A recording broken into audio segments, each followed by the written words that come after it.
Finally boarding.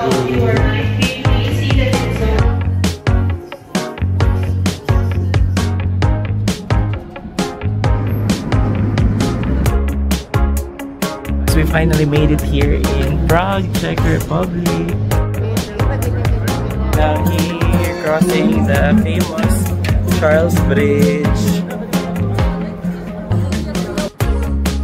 Whether you like it or not.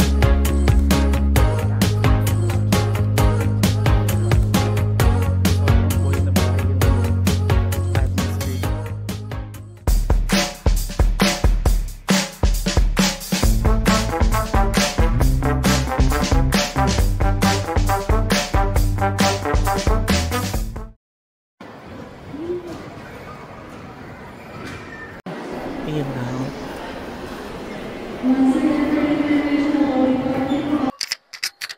Hi guys! So we are now finally here in NAIA Terminal 3 and ito na yung inaantay ko. Papunta na ako ng Europe.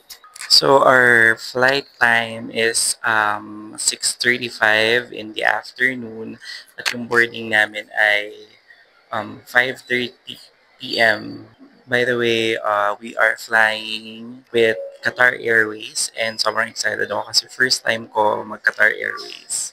First time ko din sa Europe, so sobrang memorable at talagang nilook forward ko talaga tong trip na to. And our flying time is almost 10 hours.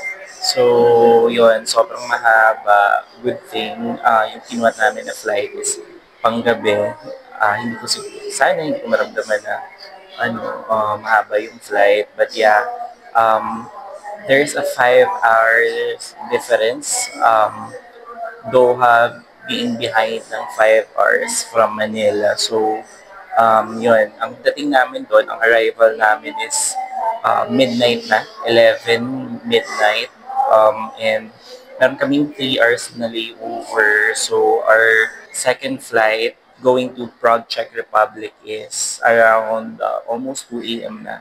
So, 3 hours ang layover. And then, from Doha, Qatar, going to Prague, Czech Republic, ang flight time namin ay 6 hours, almost 7. So, ang dating namin doon sa Prague, Czech Republic ay 8 past ng umaga na.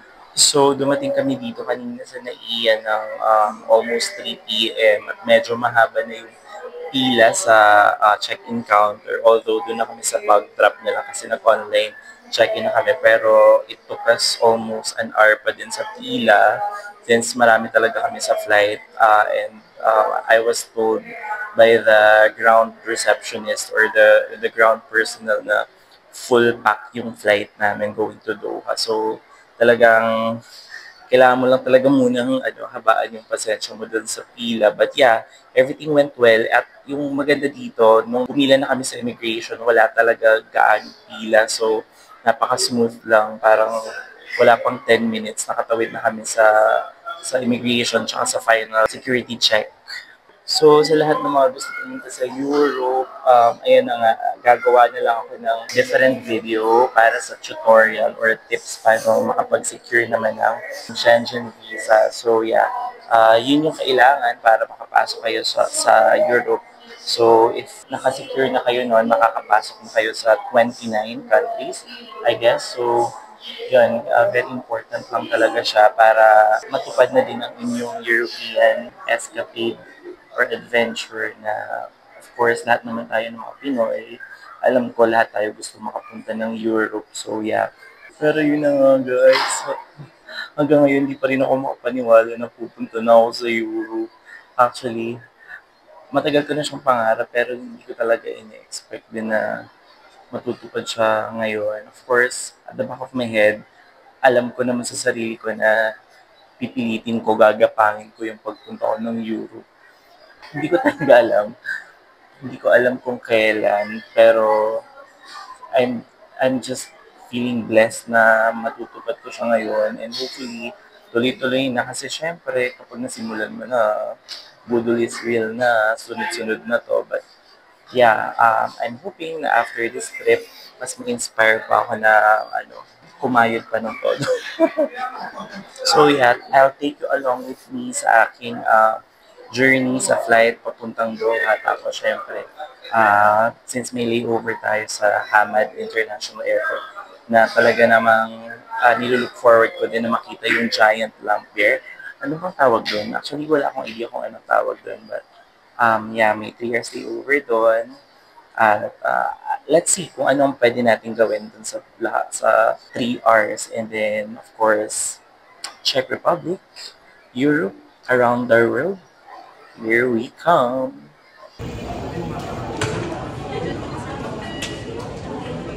In zones 3, 2, and 1 to proceed for boarding to gate 115. Once again, we now invite customers Finally that boarding. will go up to your 9th gate, please seated in zone.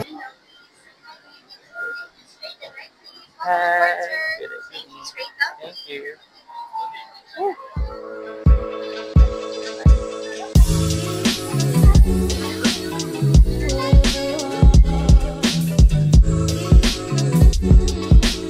We are seated at 26B. So dito tayo.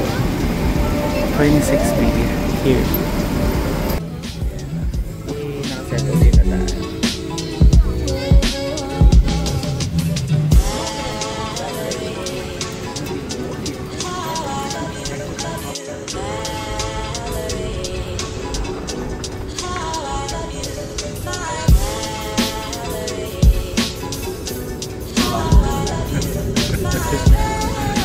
We finally made it in Doha, Qatar. Yeah, we're delayed. Delayed. We're gonna look Kumusta ang for flight? our. It's okay.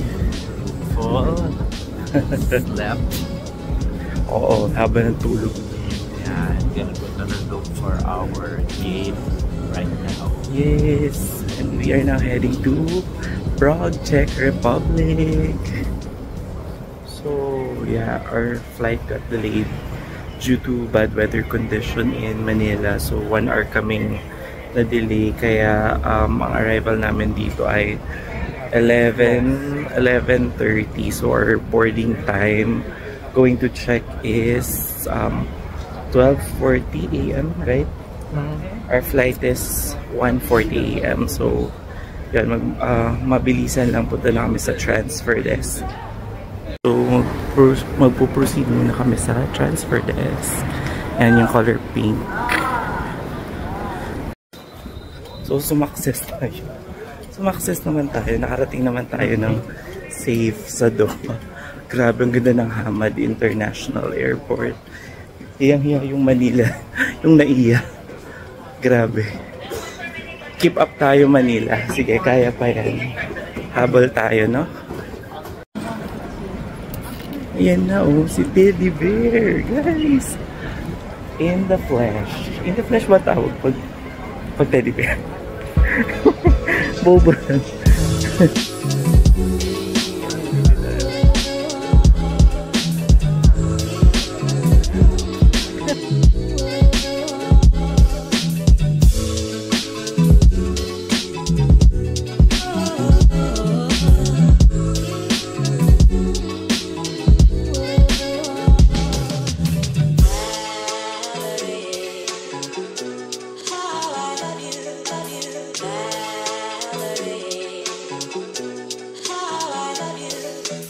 Wow, they have a train inside the airport.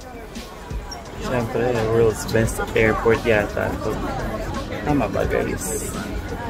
Hindi lang ako sure, pero ito yata yung world's best.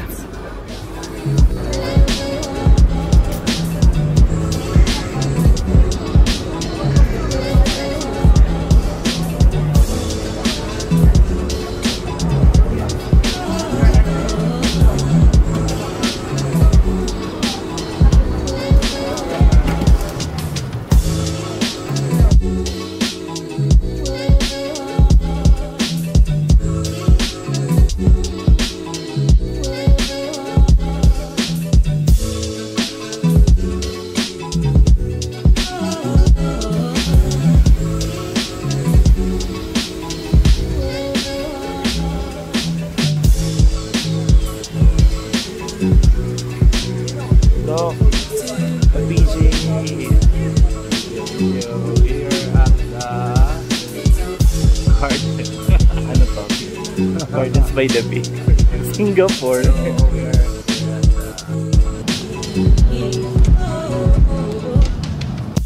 It's almost boarding time. Pumunta lang kami saglit dun sa bagong feature ng Hamad International Airport. Yung parang sa Changi ng Singapore.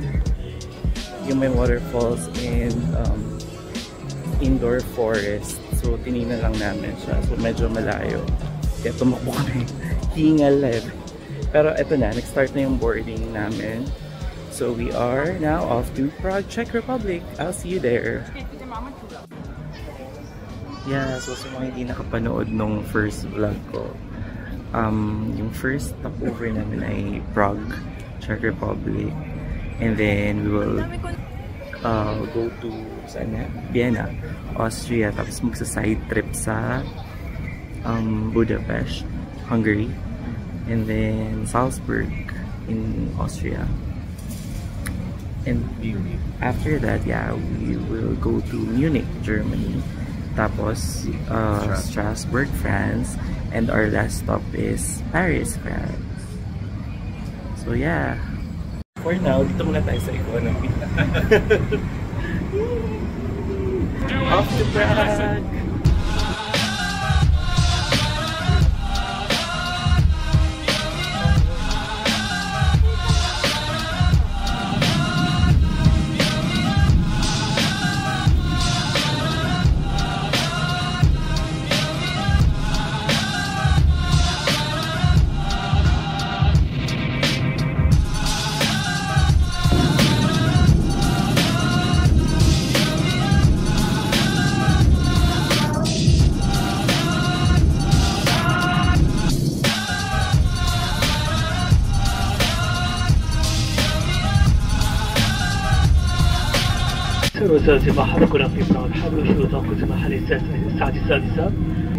Thank you for choosing to fly with Qatar Airways and the One World Alliance. It has been our pleasure taking care of you today. Qatar Airways, going places together. Hi guys! We finally made it here in Prague, Czech Republic. Ayan, nandito pa kami ngayon sa airport kasi inaantay namin si ate. Magagaling siya sa Mississippi, USA. So, maya-maya pa yung dating niya. So, mag-chill muna kami dito. Ayan, busy si Doc Paul. Doc PJ, hi ka naman din. Ayan, busy siya. Inaalam niya kung paano kami makakarating sa aming hotel. So, meron naman na tayong, meron na tayong na ready na itinerary for today. So, kapag nakapag-check-in na kami, pag nakapag-settle na, lalabas lang kami for late lunch and then pupunta na kami sa first location. Ang pangit ko mag-vlog. Yung pupuntahan namin nga na una, first order of business, of course food, tapos pupunta na kami sa Charles Bridge kasi malapit lang siya sa aming hotel. So, see you later! So, local time is 8:21. Mag-a-arrive si ate ng around 10 or 10:30. So, saglit na lang naman. Mag-antay na lang kami dito para sabay-sabay na kami. Para sabay-sabay din kami maliligaw. Guys, sobrang din. Dami din mga cute. Chorik. Joke lang. Grabe, sobrang nakakakilig pagdating namin dito. Parang hindi ko talaga mawari na nasa Europe na ako. Tagal ko lang talagang, syempre pinangarap na makapunta dito pero hindi ko rin talaga in-expect na this year na pala yun. So, yeah, sobrang nakakakilig. Alam mo yung pagbaba mo pa lang ng aeroplano. Ano ka na, sobrang happy ka na. Kinikilig ka sa pag-iisip na nasa Europe ka na. Grabe. Yung maganda din dito, hindi naman gaano malaki yung airport. So, mabilis lang manavigate. Actually, yung arrival hall, connected na agad siya sa departure. Unlike, di ba sa atin sa Manila, aakyat ka pa kasi nandun yung mga departure counters, yung check-in counter. Pero dito, paglabas mo, katabi na lang din agad yung yung departure or yung check-in counter. Tapos, organized din kahit pa paano. So, malinis yung mga CR. Nagpalit nga lang ako ng outfit. Siyempre, ilalaban natin first day. Diba? O, kanina, naka-sweatshirt tayo ngayon. Black and white. Kala mo naman talaga. Busy lang si Doc PJ ngayon kasi inaaral niya or paano ma-navigate yung pag-commute. Kasi nga, itong buong trip, DIY mostly. Kinuha lang namin na tour yung The Sound of Music sa Vienna, Austria, tsaka yung Rothenburg tour kasi mas okay na din para hassle-free. But lahat ng mga namin ng trips, yung pagpunta ng hotel from one destination to another, lahat yun DIY lang para makatipid din. Siyempre, kala nyo naman, porket nag-Europe, may budget, mapera. Doc PJ, success ka na ba dyan sa pag-research mo dyan? Busy pa rin siya. Kailangan lang talaga namin, guys, malaman kung paano kami makapunta sa hotel para pag na-drop off na namin to, tuloy-tuloy na yung aming tour for today's video. Kasi syempre, wala tayong sasayangin ng mga oras at panahon.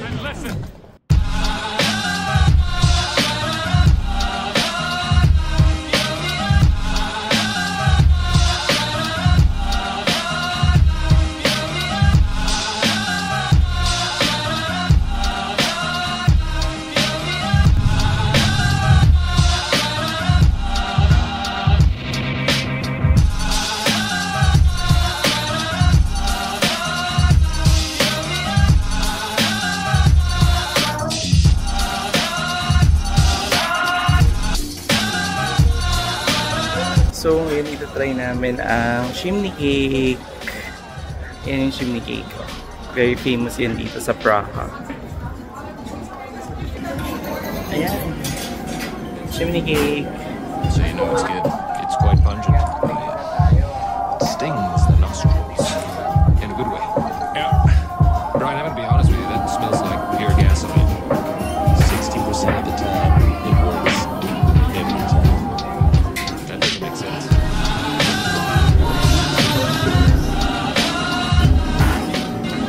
Yay! Finally! Ito-try na namin ang chimney cake. Yan, ito-try natin. So good! Ayan, nandito tayo ngayon sa Charles Bridge. Yan, it's a medieval stone arch bridge na pinatayo ni King Charles.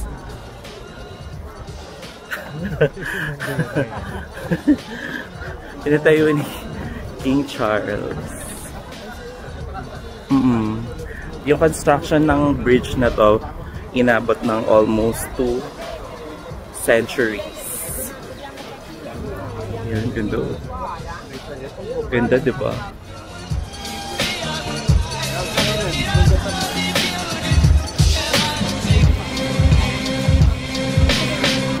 Sobrang ganda, sobrang vibrant ng ng mga streets. Na-preserve talaga. Oh, grabe guys, oh. Ganyan. Sa mga old buildings, ginawa nilang restaurants. Grabe, ang ganda. Ano masasabi mo? Ano masasabi mo sa Prague? Dati, nabasa ko lang. I'm speechless. Wow. Guys, sobrang palaban din yung Prague. Di din talaga nagpapakabog sa hamon ng buhay. Grabe. Wala na akong masabi. Oh, paano yan? Paano niya ibibit yan? Ate, ano masasabi mo sa Prague? Ang ganda. Ganda, diba? Ay, grabe ko. Kita yun. Isasama ko sa vlog. We're almost there. Ayan, ito na pala yun. So, yun na yun. there. So, as we all know, John Lennon is a songwriter, activist, right? Tapos, he was founded sa kanyang residence sa New York. Yan. Binaril siya. Bakit, ate? Hindi ako nang nagtanong. Sa mga fans. Mga fans. So, na-obsess sa kanya. So, nung namatay siya, isang Czech young artist yung gumawa nitong wall. Nag-paint dito in memory of John Lennon. So, ayan siya. Galing mo, John Lennon. Iba ka. May sarili kang pa-wall sa Czech Republic. Diba? Galing!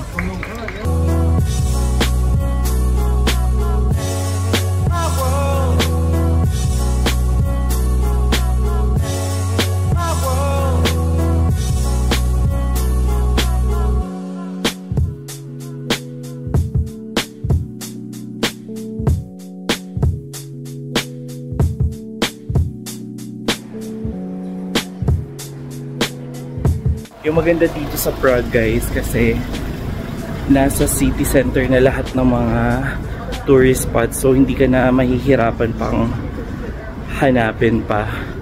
For as long as meron kang Google Maps, you're okay. Galing. Yan, so malapit na daw kami sa Prague's narrowest alley. Tingnan natin kung gaano ka narrow, kung kakasya kami. Yay! Here we are. Ayan, may stoplight pa pala siya na sarili. Let's check. Let's check. Diba, diretso tayo. Ayan, we're walking. Diyos ko, sa Pilipinas. Sanay tayo sa ganito. Diyos ko, sa Pilipinas, sanay tayo sa ganun. Walang bago doon. Ayan, guys. Overlooking ang Charles Bridge. Ganda.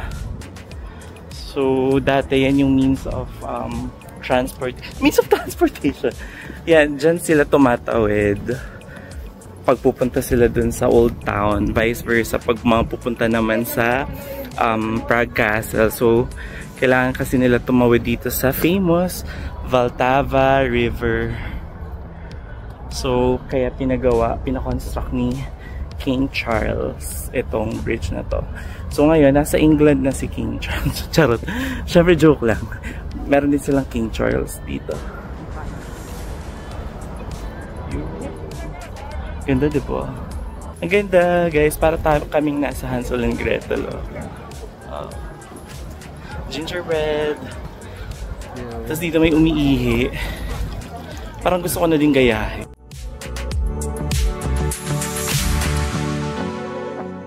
Ganito pala feeling kapag nasa Europe talaga. Nakaka first class citizen. Huh? Feeling. Ang feeling. First class citizen. Yung hotel namin, maganda kasi maganda yung location niya. Nasa city center siya. So, nandun yung St. Nicholas Church. Tapos nandun na din yung hotel namin. Tapos kapag naglakad ka going here sa other side, nandun naman yung Charles Bridge. So, ito yung tower ng Charles Bridge.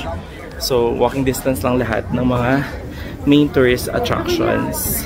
So, isa yun sa mga tip, guys, kapag magbubook kayo ng hotel, kapag pupunta kayo dito sa Europe, i-research nyo yung hotel na malapit sa lahat ng mga, or sa majority, kung hindi man sa lahat, sa majority ng mga tourist spots na gusto nyong puntahan para makatipid na din kayo. Like kami, nilakad-lakad na lang namin siya today. So, hindi na kami nagbayad pa ng train or bus or tram ride.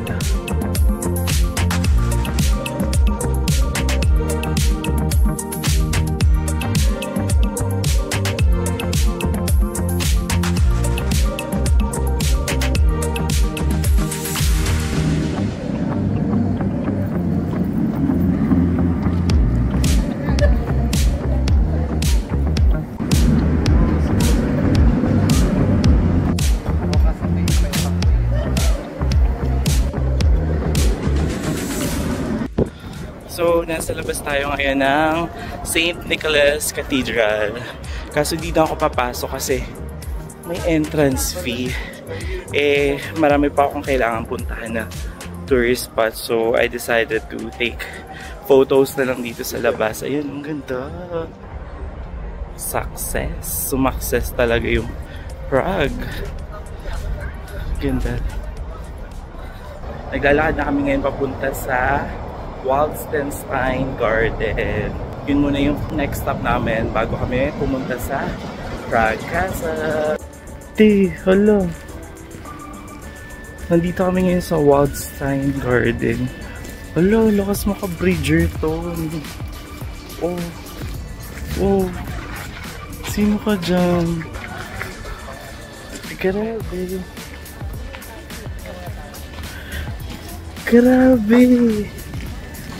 Ayan o. Lo. Wala na.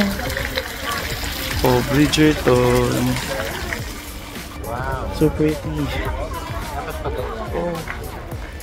Wala ka dyan.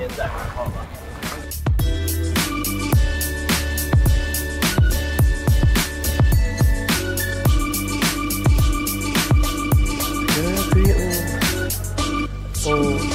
May paandar. Oh, parang ito yung ano mo. Paano kung gawin mo? Paano? Magaling dapat yung haldinero. Oh. Currently, paakit kami ngayon na Prague Castle.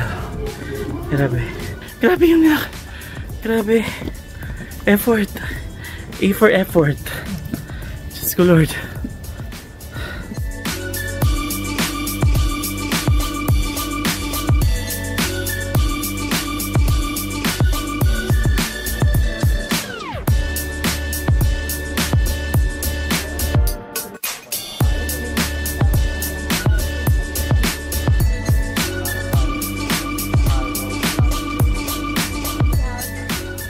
Guys, we finally made it here sa Prague Castle. So I just found out guys na Czech Republic pala is home of the most ancient medieval castle. I'm not sure kung validated yung facts na yun. Narinig ko lang dun sa nakasalubong naming tour group. Sabi nila ito yung home or itong mismong Prague Castle yung pinaka longest at oldest medieval castle dito sa Europe.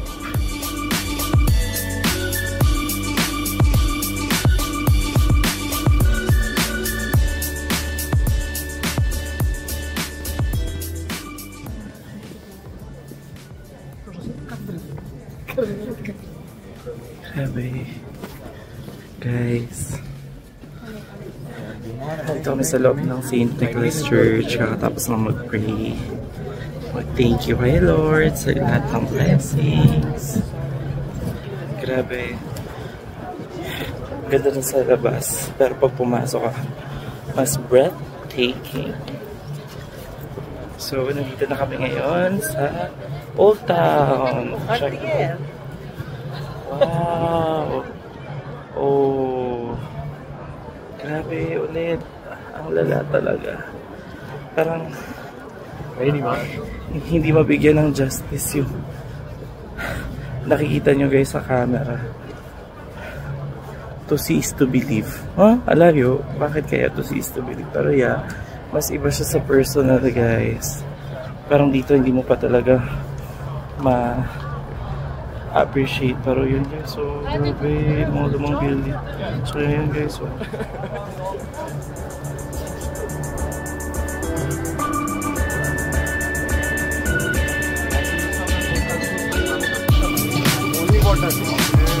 laki ng sausage.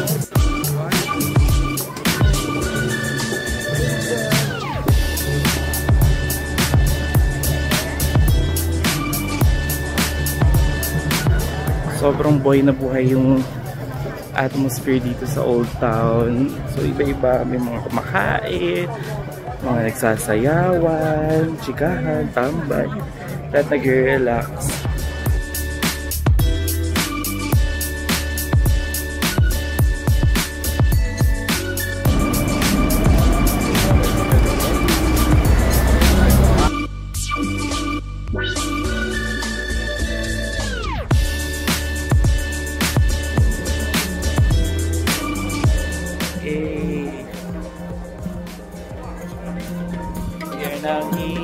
crossing the famous Charles Bridge.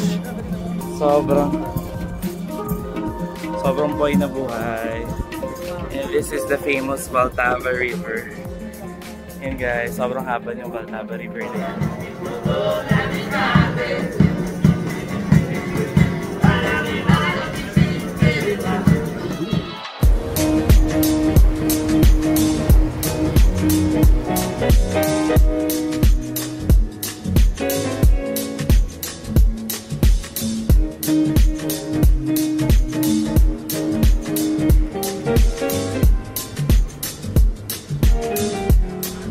Yan, so nakapagpahinga na. Lumabas na ulit kami para maghanap ng restaurant. Nagugutom na kami. So, it's 6 PM dito pero maliwanag pa dahil the sun will set ng 8 PM pa. So, hanap muna kami ng restaurant. So, dito kami sa mga alfresco dine. Ang napansin ko lang dito guys, parang maaga naman sila maaga yung nightlife nila matapos. Or maybe because it's a weekday, kaya yung mga Czech people naka-work mode sila, but ngayon yung mga nasa labas, yung mga yung mga tourist, I must say. Pero yung mga locals dito, I doubt na lumalabas pa sila kapag weekday. And guys, I just learned na marami silang expat dito sa Czech Republic. So the last data shows na more than 500,000 na dito yung mga expat sa Prague. So talagang masasabi mong gustong-gusto din talaga ng mga foreigners yung lifestyle dito. Very chill lang, very relaxed.